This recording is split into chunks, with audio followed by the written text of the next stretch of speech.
Well, the U.S. raised the possibility of military force at the United Nations today. More now on America's options from Ben Tracy. One of our capabilities lies with our considerable military forces. We will use them if we must. At an emergency meeting of the UN Security Council, Ambassador Nikki Haley said the U.S. will propose tougher sanctions against North Korea, including restricting oil imports and cutting off sources of hard currency. Today is a dark day. It is a dark day because yesterday's actions by North Korea made the world a more dangerous place. Chinese President Xi Jinping and Russian President Vladimir Putin met in Moscow and announced that they oppose any use of force against North Korea or sanctions that would strangle its economy.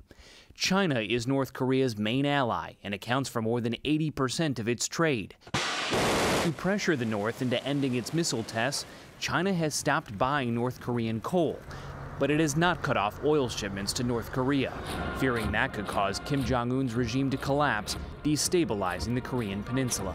The Russians and the Chinese just don't care. It's not their problem. Jeffrey Lewis is an expert on nuclear policy. He says without a coordinated international response, tough talk and sanctions are the only realistic weapons the U.S. has to fight North Korea. So I would expect that cycle to repeat. They'll be condemned, they'll be angry about it, they'll do a nuclear test, and then we'll be back to square one again. Lather, rinse, repeat. China and Russia have called on North Korea to end its missile and nuclear tests, but in exchange, they want the U.S. and South Korea to end their joint military exercises. James, that is not something the U.S. is likely to agree to. Ben Tracy in Beijing.